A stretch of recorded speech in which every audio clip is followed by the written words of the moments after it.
How many projects has he approved since June with those new powers? Zero. Not one. Not one single new major project, not one oil pipeline, not one port, nothing. Pipeline to the Pacific has no permit, no route, no proponent, no timeline to start or to finish. That Mr. Carney has been wrong about every major economic issue of the last decade. When he was the head of the Bank of England, he printed money leaving that country with the worst inflation in the G7 and a housing crisis that deprived an entire generation of youth of home ownership.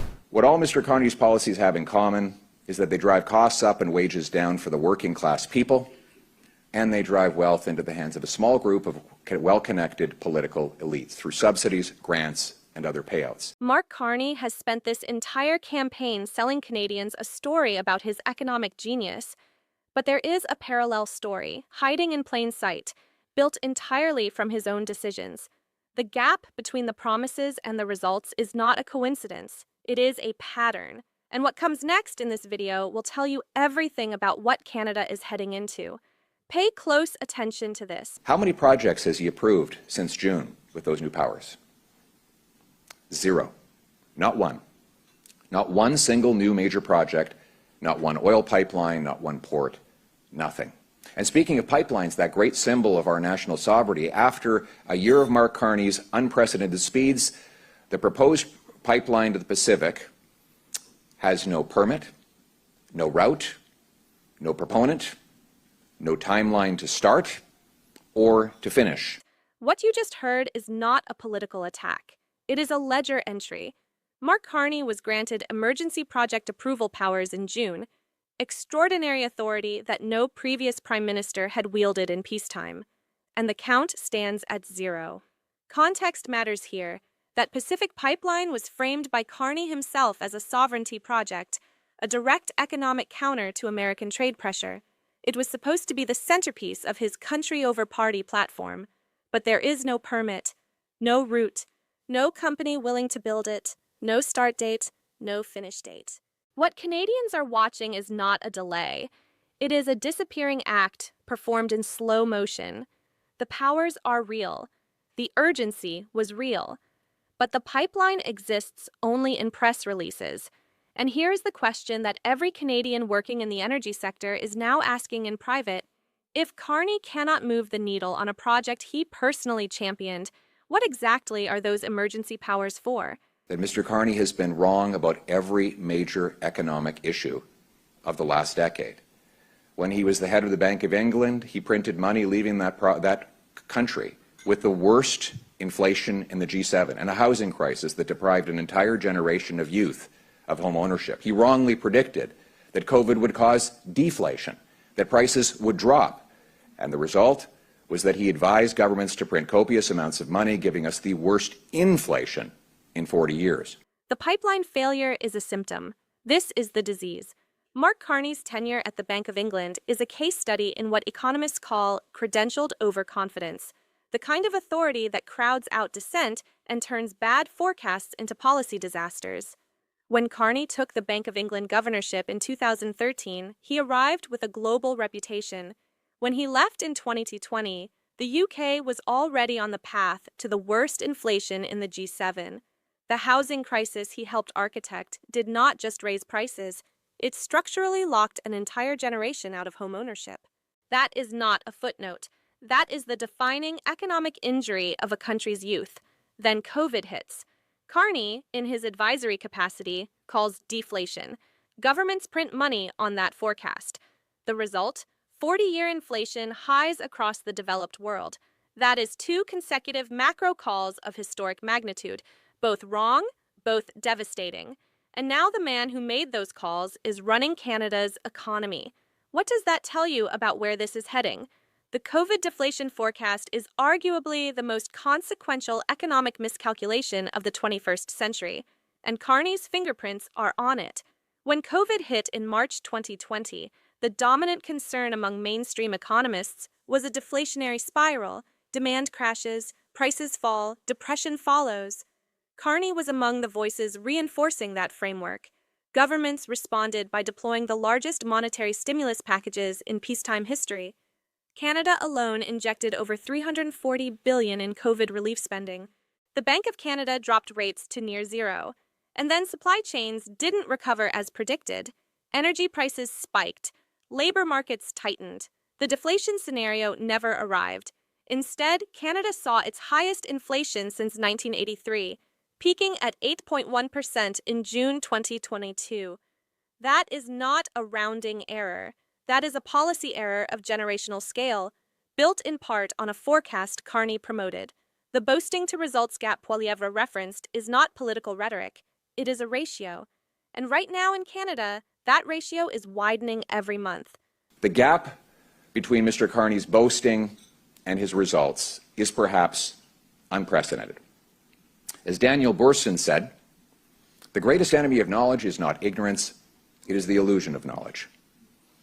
And he's doing it all over again here in Canada. Boorstin's quote is not rhetorical decoration. It is a precise diagnosis. The most dangerous economic actor is not the one who knows nothing. It is the one who is certain they know everything and whose institutional authority prevents anyone from correcting them. Mark Carney does not present himself as uncertain. He presents himself as the singular competent adult in any room he enters. That self-positioning, central banker turned global sage turned prime minister, is the architecture of exactly the pattern Boorstin described. When Carney forecasts deflation and is wrong, the consequence falls on Canadian households, not on Carney's net worth. When the pipeline goes nowhere, the workers who planned their futures around it pay the price. This is the structural problem that never makes the mainstream headlines. Credentialed confidence in high office creates a one-way accountability system. Carney absorbs the praise when assumptions appear sound. Canadians absorb the cost when the assumptions collapse. The question is not whether Carney is intelligent. The question is, who pays when the illusion of knowledge meets Canadian reality? What all Mr. Carney's policies have in common is that they drive costs up and wages down for the working class people, and they drive wealth into the hands of a small group of well-connected political elites through subsidies, grants, and other payouts. After a year of Mark Carney, the economy is poorer, weaker, and more expensive than ever before. This is the structural charge that moves beyond incompetence into something more troubling. The accusation here is not that Carney's policies accidentally hurt the working class. It is that they systematically do so as a feature, not a bug, while directing public wealth to a specific network of beneficiaries. Look at the data points. Canada's federal subsidy portfolio has ballooned under Liberal governance, with billions directed to preferred clean tech companies, many of which have close ties to Carney's professional network from his BlackRock and Brookfield advisory years. Meanwhile, Statistics Canada data shows real wages have declined in inflation-adjusted terms for 3 consecutive years. Housing affordability is at its worst recorded level, and yet federal corporate subsidy spending is at its highest in Canadian history. This is not an opinion. These are budget line items. The working-class Canadian is not losing because of bad luck or global headwinds. They are losing because of a policy architecture that was built very deliberately to produce exactly this distribution of outcomes. Canada needs to ask, who does this economy actually serve? What the mainstream coverage of this confrontation will never tell you is that the real power play happening here is not between Poilievre and Carney on a debate stage. It is between two entirely different theories of what Canada's economy is for, and, more critically, who it has been designed to serve since Mark Carney ascended to the Liberal leadership with the institutional credibility of a central banker and the policy instincts of a private equity operator. The hidden layer that no headline captured is this: Carney's 0 project approvals are not a failure of process. They are a failure of commitment, and there is a significant distinction. Poilievre's forensic dismantling of the pipeline promise was not just a political attack, it was an exposure of the gap between what Carney's language architecture signals and what his administrative record actually delivers. Carney speaks in the grammar of urgency, unprecedented speed, sovereignty, national interest, but governs in the tempo of institutional caution. the same tempo that defined his Bank of England years, when a central banker who arrived promising forward guidance and economic clarity left behind the worst inflation in the G7 and a housing market so broken that an entire generational cohort in the UK now regards homeownership as a class privilege rather than a life milestone. Audience sentiment across Canadian political commentary channels in the 72 hours following Poilievre's address reveals a pattern worth noting. The comments are not primarily angry, they are exhausted. Canadians are not discovering Carney's record for the first time. Many have been watching the gap between the promise and the ledger grow for months, and what Poilievre did was give that exhaustion a set of precise coordinates. 0 approvals, no permit, no route, no timeline, worst inflation in 40 years. The emotional register of the comment sections is not outrage. It is the cold fury of a population that feels it has been systematically talked down to by a class of credentialed experts whose confidence has always exceeded their accountability. The historical parallel is impossible to ignore and surprisingly underreported. When Carney was navigating the post-Brexit uncertainty at the Bank of England between 2016 and 2020, he became a figure of immense institutional authority, cited by international media as a stabilizing force, invited to Davos panels, praised in the Financial Times for his measured communication.